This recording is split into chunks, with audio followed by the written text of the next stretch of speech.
Okay, welcome to the CLEAR webinar series. This is the 4th presentation this year. As you can see, the gray ones on here have already happened, and you can access those recordings on the CLEAR website. Today we're going to talk about CTECO, and I also want to point out 2 more are scheduled, listed there in dark blue, nitrogen in Long Island Sound, and the first 100 days MS4 task list.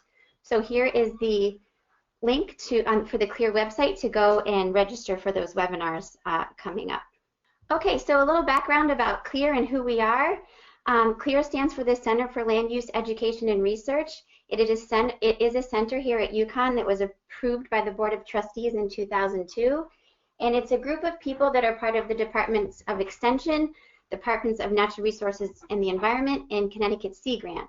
There are about 8 or 9 of us who work at CLEAR full-time, and some others contributors.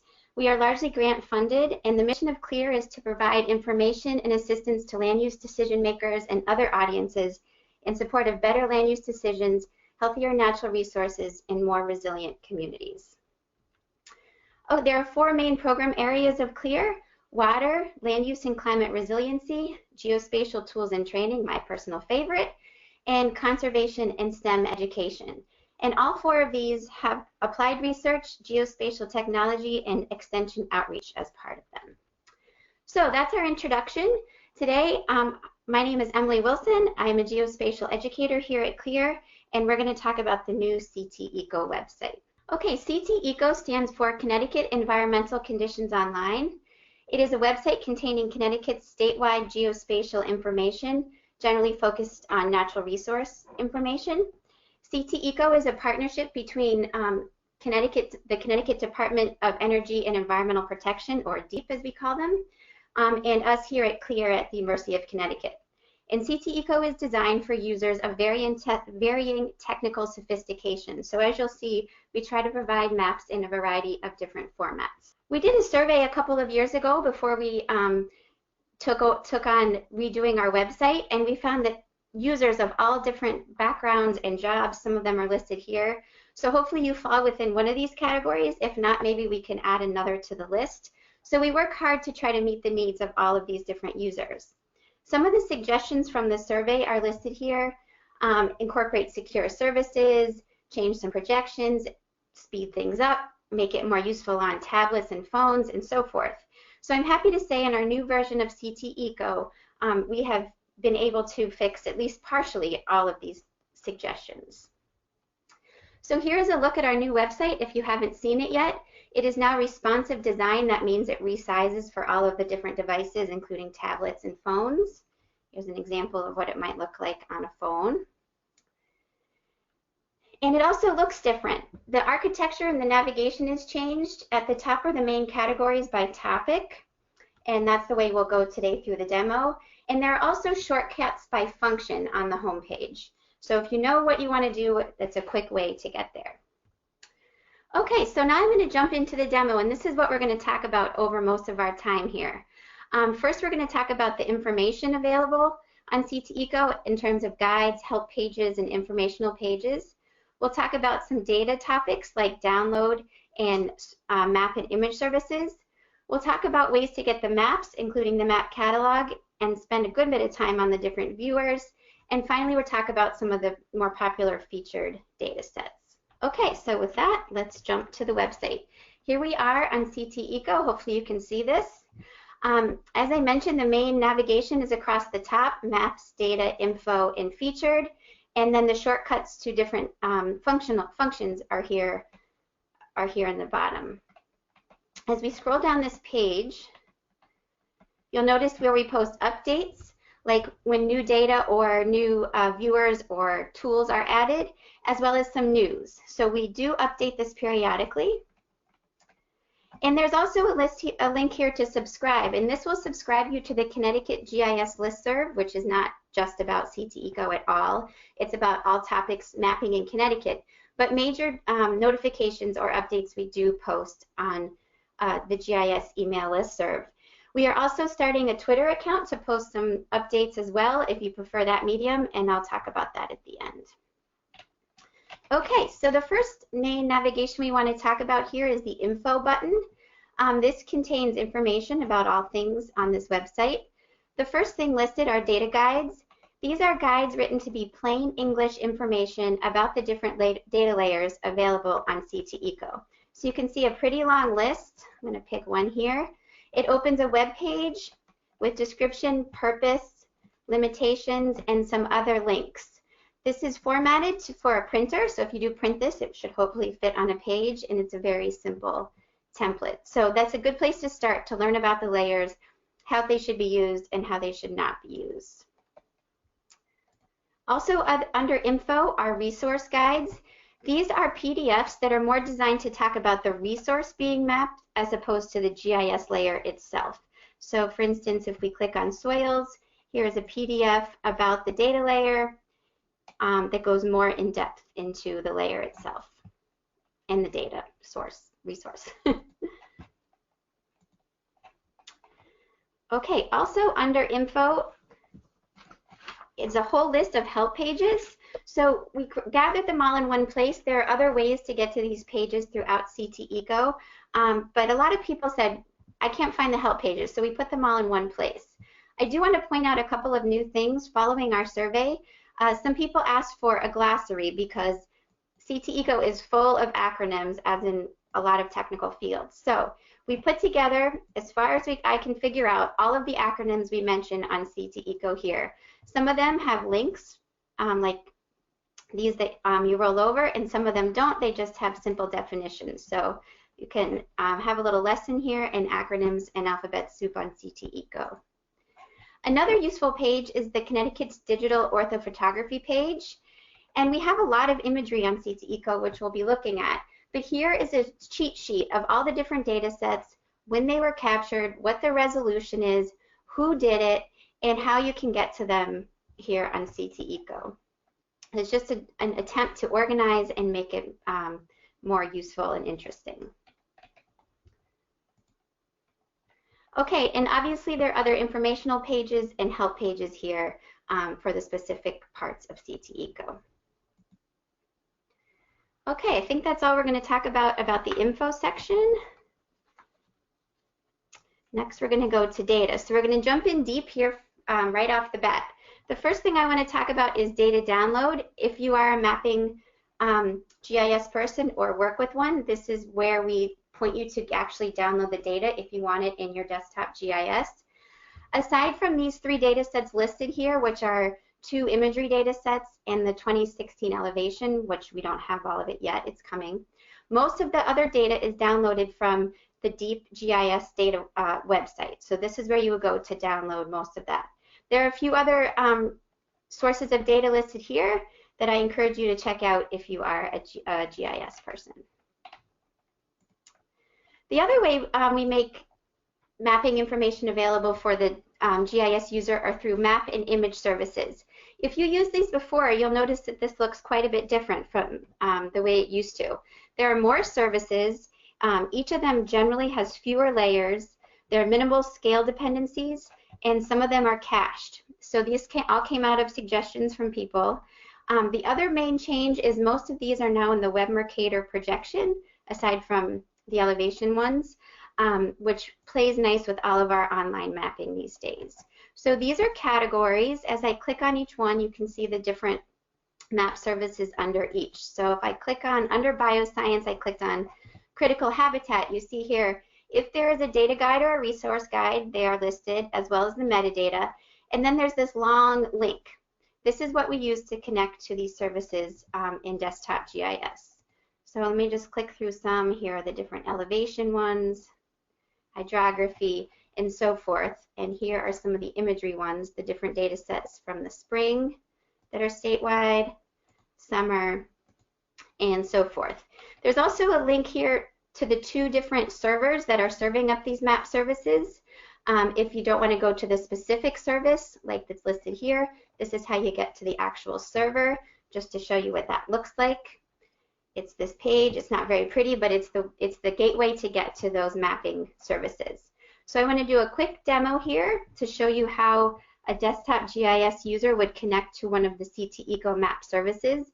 This is ArcMap. Other GIS platforms function in similar ways.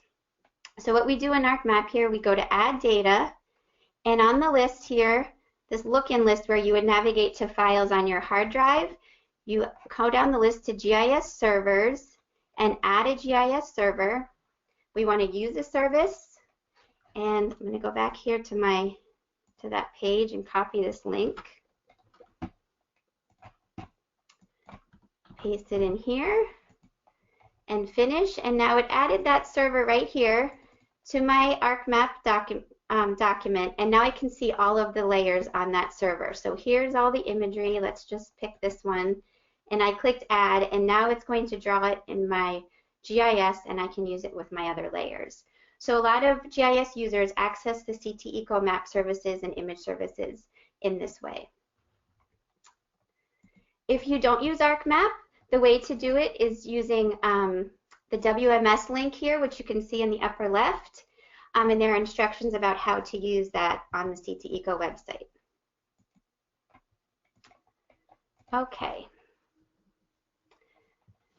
I think that sums it up for MapSer. Oh, here's the help for connecting using WMS. So let's go back to Maps. Oops. Back to data is what I meant. Oh, we did those. Okay. Now we're going to Maps. Trying to keep track here. Under Maps, the first thing listed here is the map catalog. This is where we post PDF maps for all of the towns in Connecticut. So we can choose any town from this list, and it lists all the PDFs available for that town. There are over 8,000 PDF maps in the map catalog that are listed. So if I just choose to open one here, it's going to open this PDF in my browser. These maps have all the parts of maps that we like to see, including labels, legends, explanations, data sources, scale bars, overview maps, and other things.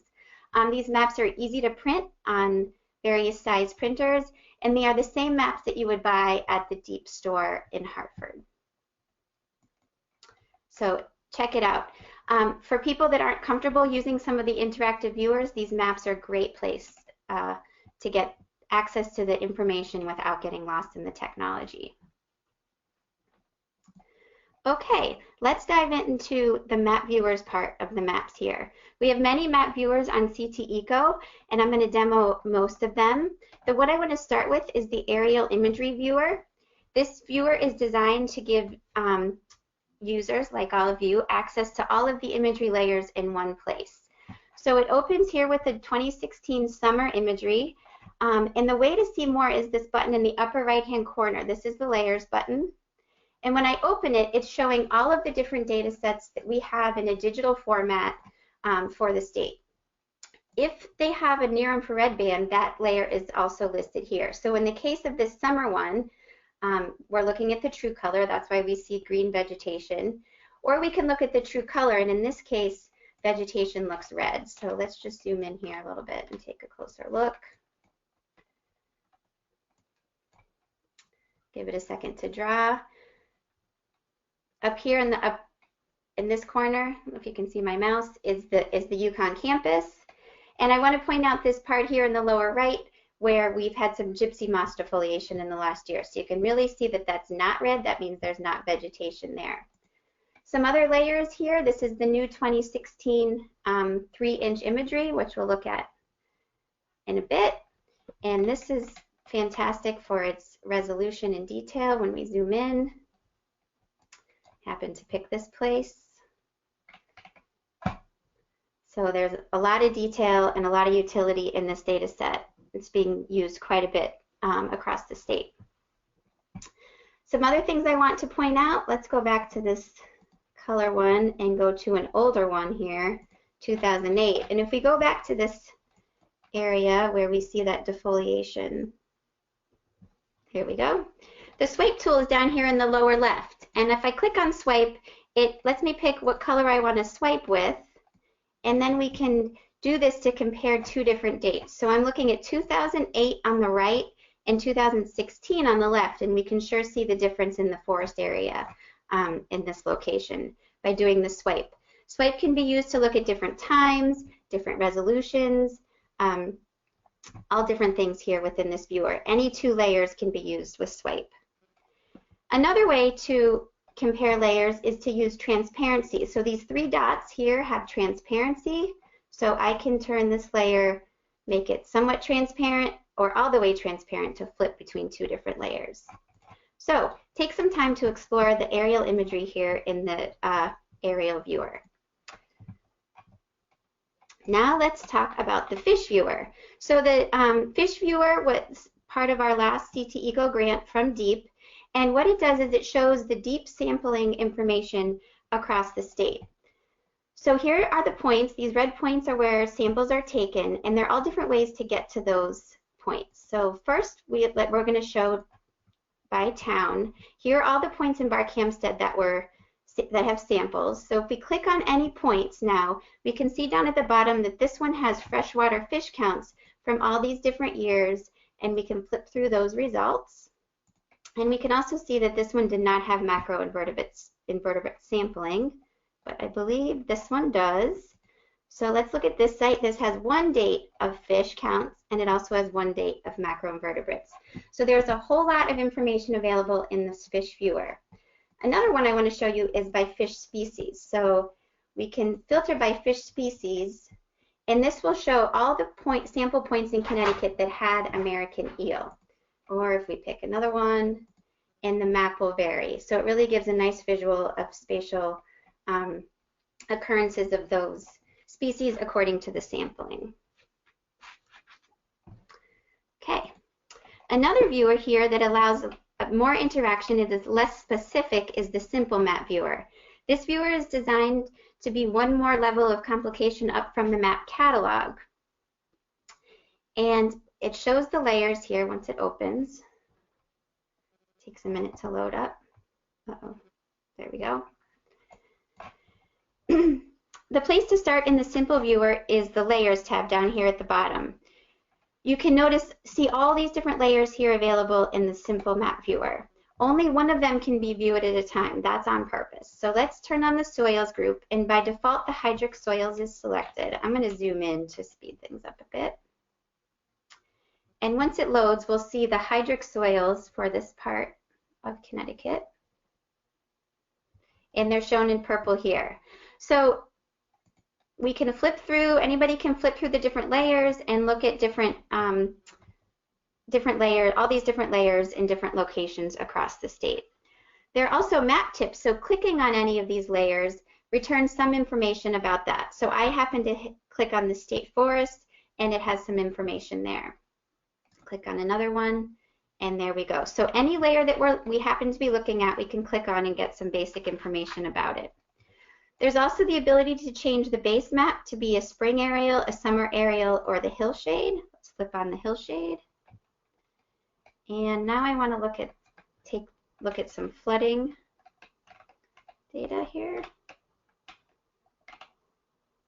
My soils.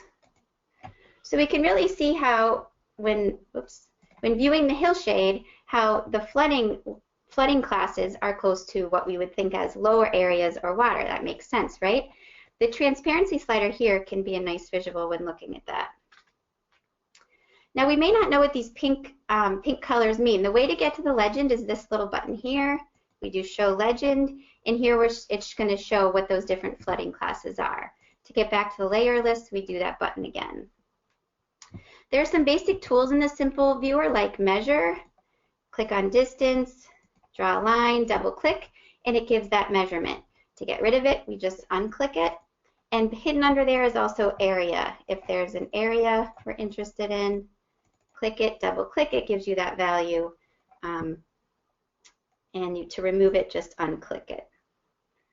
The bottom also has some tools for coordinates. So if you notice, I'm mousing over the map. Those XY coordinates are changing in state plane coordinates. There are other coordinate systems here like lat long, if that's more appropriate. There are also set scales and the scale bar. So the simple viewer is designed so that people can interact with the maps but hopefully not get lost with too many tools. Okay, back to the viewers. No questions yet. If you have anything, feel free to type them in there. All right, now we're going to go to the advanced viewer. So the advanced viewer isn't quite finished yet.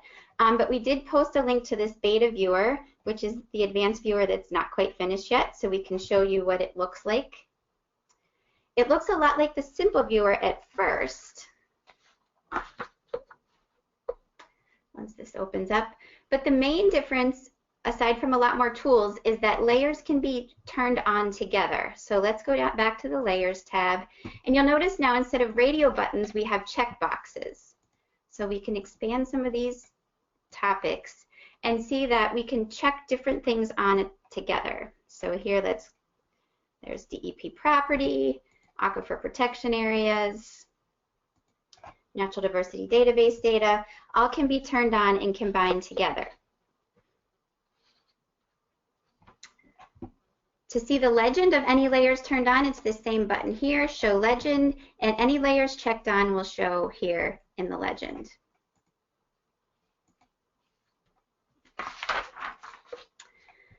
Similar to the simple viewer, clicking over any feature will return some information. There we go. But in this case, because we can have multiple layers on, we often have things overlapping. So the first thing to show up here was the town. This happens to be Naugatuck. These arrows let us flip through. That is that property I clicked on, and that's the natural diversity database polygon. So in any place where multiple features are visible at the same time, we get multiple records. So in all cases, we can click View Additional Details, and it lists all of the attributes available for that particular layer. So this is the Naugatuck State Forest, and there's some information about it. To go back to my previous extent, I do that, and I can flip through then and explore the different features in each of these layers that we have that are turned on. So here's the aquifer protection one, and there's the information available for that particular one. Okay, so that's the first way to start exploring attributes, but there's some more advanced ways in this viewer. The first is to do a query. So let's go to the Find Data topic here, and here's a query. So in this case, zoom out so we can see it, we can choose any layer that exists in this viewer, and there are a lot, and create a query about them. So we're going to just do deep property because it's fairly straightforward. I'm actually going to turn a few layers off because it's a little hard to look at all this stuff. Leave that one on, we'll turn that off. All right, it's a little less crowded.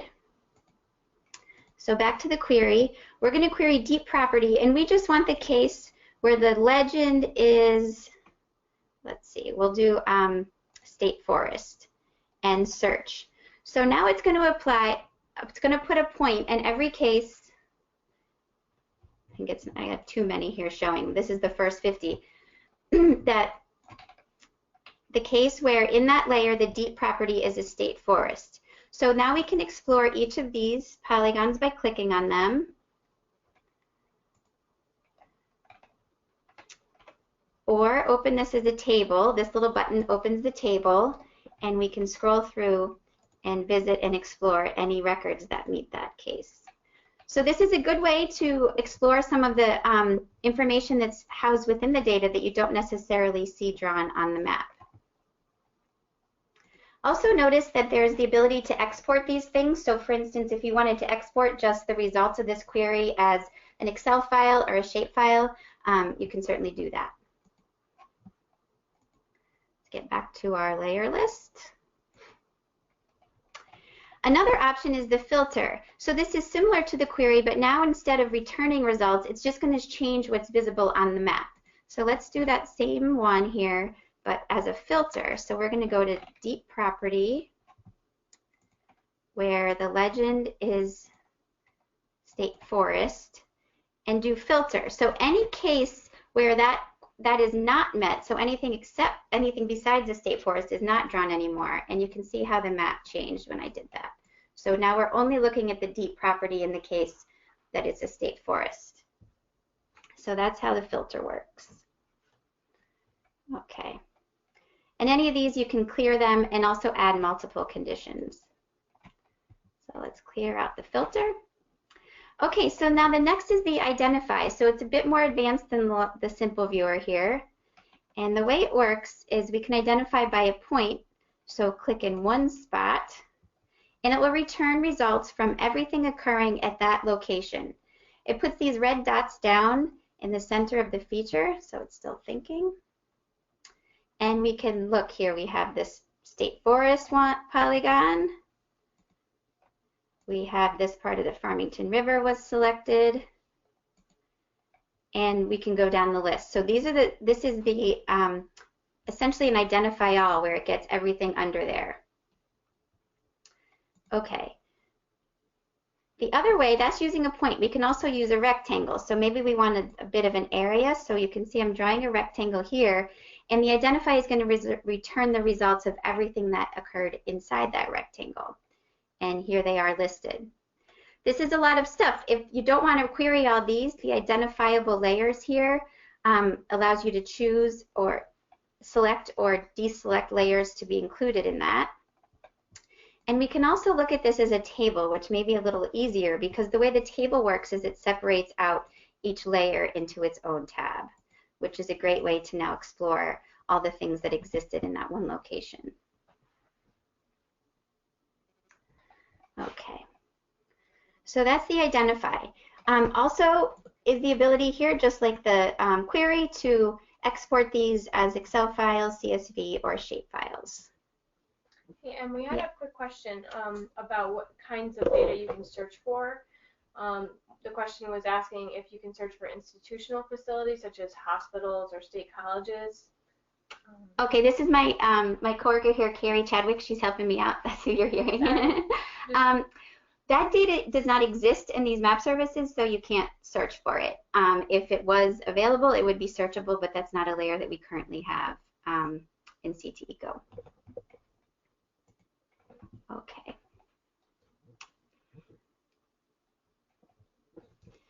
So another tool here that we have a lot of requests for is the coordinates tool. So folks like to go on here, either put in coordinates they already have or find coordinates of something that exists. So there are a number of ways to get coordinates out of this viewer. First, I'm going to put some imagery on and zoom in here so we can look a little closer.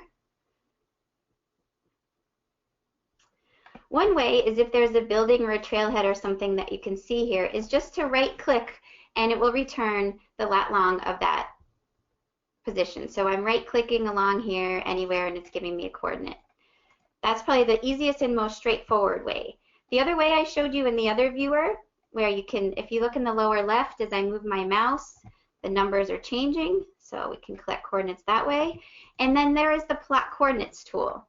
This is a little more sophisticated, so as I left click, it's going to put down a point. It did, it labeled it with that lat long, and I can add multiple points.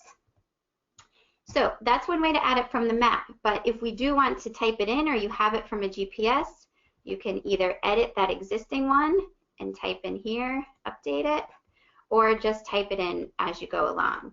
So now these coordinates are part of the map, and if you do any of the printing or exporting, these graphics will be on the map unless you choose to go into the option here and hide it.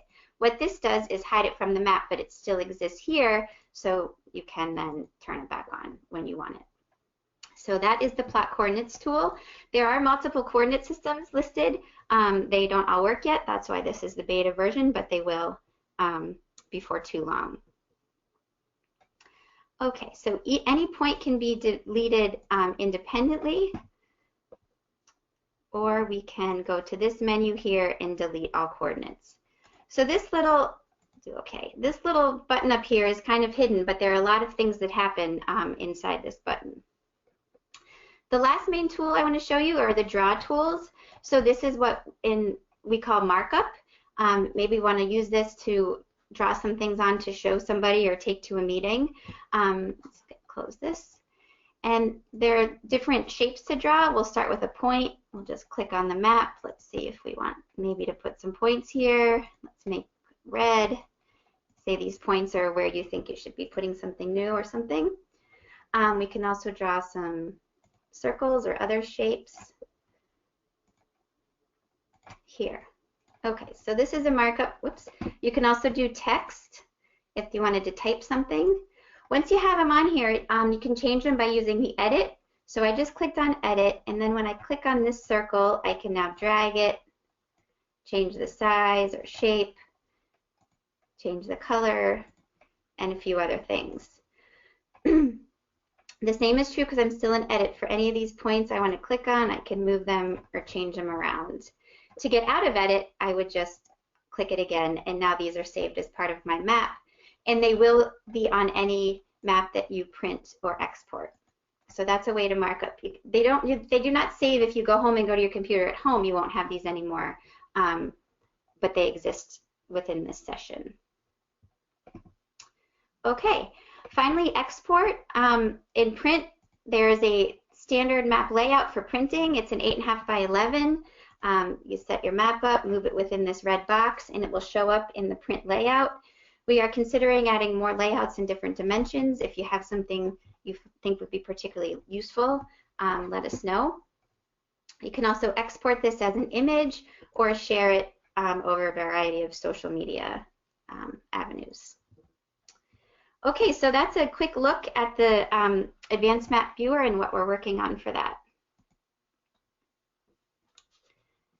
All right, let's go back to the featured section of CTECO here. And we're going to start with the 2016 flight. Hopefully most of you are aware that in 2016 Connecticut flew aerial imagery. It's the first time the state has ever done a project that's statewide at this resolution, which is 3-inch and 4 bands. It was paid for by the Office of Policy and Management with contributions from the Department of Transportation and the Department of Emergency Services and Public Protection, and the Capital Region Council of Governments has been managing this project. So it was really a group effort, and it's been very successful so far. So at CTECO, we are serving and sharing this imagery. That's our job here. So we are doing this in a few different ways. We already looked at the aerial photo viewer, which contains that imagery. There's also this CT 2016 viewer, which is designed to be used on mobile phones, tablets, out in the fields, or anywhere you are. It is very simple by design. It has the Locate Me button, so if you're outside somewhere, you can click on that, find yourself on the imagery. It will zoom to that. There's also address search, so if we put our office here,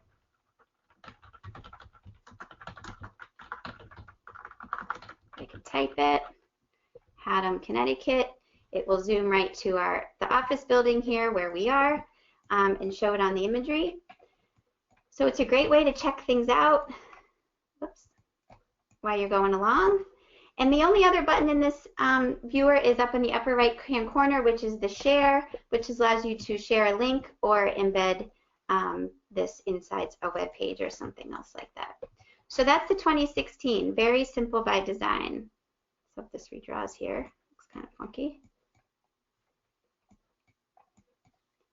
I moved it too fast. There we go. Okay. That's to view the imagery. There's a lot of information here under the info help link. The project information explains how this was done on a state level and some of the deliverables and different options. This information page has a running calendar of things as things are completed and delivered and made available. Some facts of the imagery: there are over 23,000 tiles. The TIFFs are over 8.5 terabytes in size alone. The data is available in 3 formats: GeoTIFFs, Mr. SID Generation 3, and Mr. SID Generation 4. And the flight also included the LiDAR elevation data collection. So the digital elevation models will be available for download on CTECO. I'll show you in a minute. And the last files, the point clouds, will be available on NOAA. There's also some other information about delivery in the formats here on this page.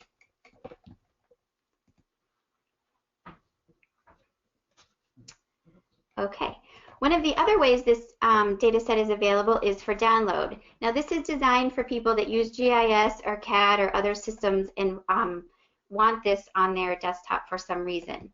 So the way this works, I say that because the files don't open easily in regular programs, and you can see them much easier just using the online viewers. So the download is really for the people that need them in a particular software. So what we do is just pick a town, zooms to that town. the first thing that shows are the mosaics. So I happen to pick Bethel. That orange outline is the extent of the mosaic that you would get if you downloaded one of these files. So these files are large. Most of them are multiple gigabytes in size, depending on how big the town is. But it saves the user from having to download many different tiles. The other way to, so clicking on these links right to the zip file, if you'll see here. So this one happens to be 2.4 gigabytes. The other way to do it is by tile. So if I just want one of these tiles, I click on the map and that tile draws. I can click on that link and again it will download that zip file of that one tile. You can see the three formats here, the two Mr. Sid formats and the GeoTIFF file. The DEM tiles are also available here, but they're only available for the western part of the state and not the very southwest right now. That will be changing very soon. So if we don't want to go tile by tile, we can use this handy checklist over here, if you can see it, move this out of the way, to select a number of tiles at once. I'm going to do this where I can't. Let's go down the list so it's not in the way. Okay. So it's selecting a number of tiles at once and drawing them on the map. And then down here it says I can download those tiles in these different formats and click go and it will open this page. Now you can click on each one of these if you want to do that. But what we recommend is using a download manager. There are instructions here on the main page about how to do that. And so what it does is open that download manager, list the files, and it downloads them one by one. So this saves your computer a lot of trouble, and it saves our servers a lot of trouble also. The other way to download is using the interactive method. So if we click on that, now what I can do is draw a selection box, and those tiles are selected, and I can either check on specific ones or check them all, and then again, go to download them, set them to my manager, and it will go through each one at a time and download those files. So that is how the download page works.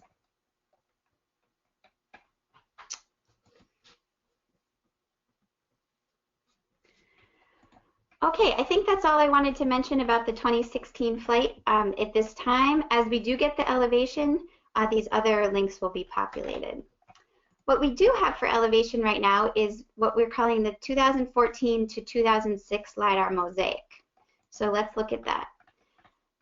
Those resources are available down here on this part of the elevation page. And let me show you the elevation viewer, which is the best way to look at them. Okay, here's the elevation viewer. The hillshade is what's visible at first. So we're just going to zoom in and take a look at what the hillshade looks like. I think this stuff is fun to look at. Here's an example in southeastern Connecticut. Still drawing for you. We can see a lot of geology here. And if we go to some places, we can see a lot of stone walls. This is the bare earth, so we're looking at the ground here. Of course, I picked a place without a lot of stone walls somehow.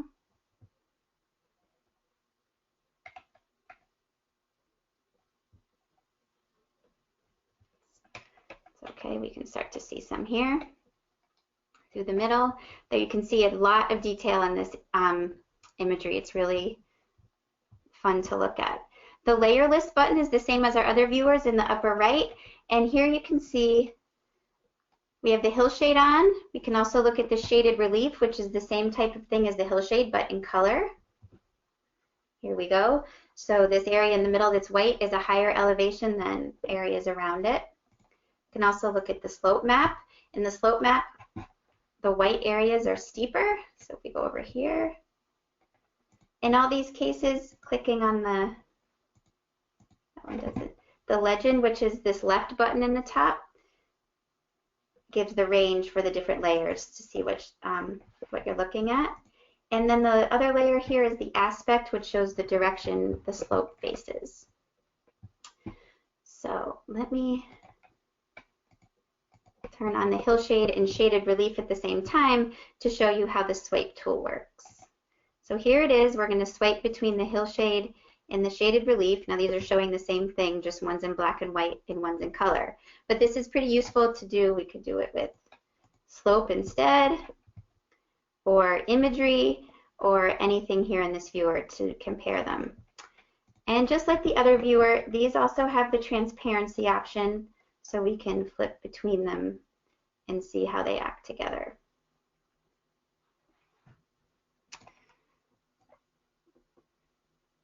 Okay, did I miss anything here?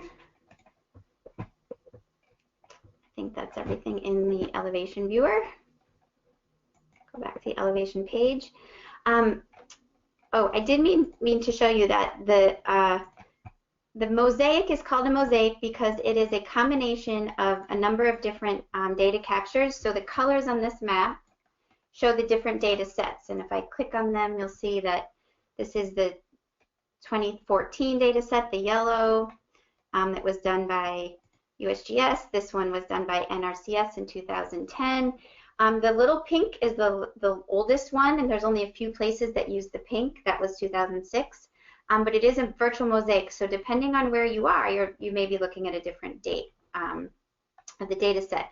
So once we get to 2016, it will be nice to have one seamless elevation layer across the whole state. Okay, I'm going to go back to my slides here to wrap up. Some things that are coming on CTECO, we'll be working on completing the advanced viewer. We're working on a new coastal hazards viewer, if that's one you used. It currently is down, and a new one will be created. Deep flew 2016 summer imagery along the coast, so that will be up soon in the aerial imagery viewer as well as an image service. Once we have all this statewide DEM or the elevation tiles, they will all be up for download, and new services will be created, like we just saw for hillshade, shaded relief, slope, and aspect, but this time it will be the new data. Also, the point cloud for the elevation users who are listening, those will all be downloadable from the NOAA Digital Coast once we have them all. We also plan on putting our Connecticut's Changing Landscape land cover on CTECO. That's multiple dates of land cover and land cover change. Through the some of the MS4 mapping work that's being done by Clear and Deep for communities, there's a 1 meter impervious cover layer that's coming based on 2012 imagery. And so that impervious cover layer will be on CTECO. And we're also working with NOAA to get a statewide 1 meter land cover. So it will have more classes than just the impervious cover. And that will be based on 2016 imagery. Another idea that we have is to create some help pages that have topics like, I want to, and you tell us what you want to do, and then we can write some instructions or suggestions about how to do that. So if you have any ideas about things that you want to do on CTECO and don't know how to do it, send us an email. We'll give you that address at the end. And we'll be making a CTECO story map to just overview the site for people that are new to it and need to get an overview of how it all works.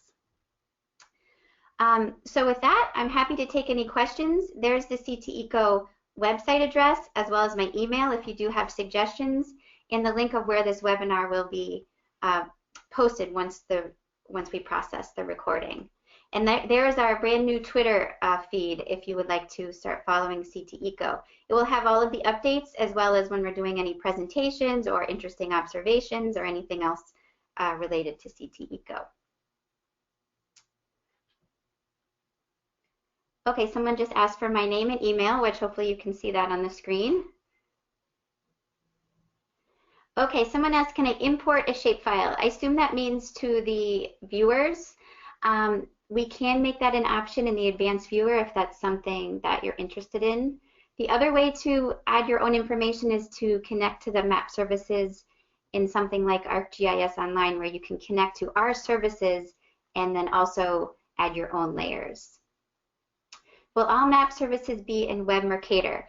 Yes, they currently are, except the existing elevation ones. The rest of them are in Web Mercator already. The recording will be at this link at the top. It's clear/webinars, or if you go to the clear.uconn.edu website, the webinar link, you'll see, I think, a webinar library or something like that, and this recording will be there in the library. Can I embed a map I view create in a website? Yes. The different viewers use some different technologies, you may have noticed, so some of them make it a little easier to do that than other ones. The aerial viewer and the elevation viewer, part of the share is the embed, so that's easy to do. The simple and advanced viewer, I'd have to take a look about how you can update that, or I mean embed that in a website. The webinar will be posted, it takes a couple days to process, so I would think less than a week it will be up there.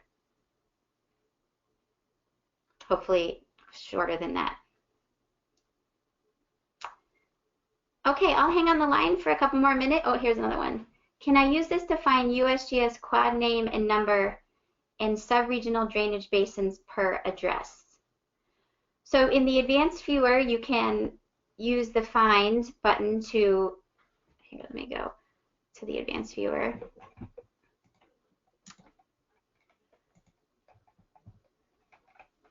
I'm going to erase these drawings that we were doing clear. Okay, so if we zoom out and we go to the basins, sub-regional basins, there is the search here in the upper right, so you could search for an address and find which basin that belonged to. So I have to point out these are the deep basins, not the USGS HUC basins. They're slightly different.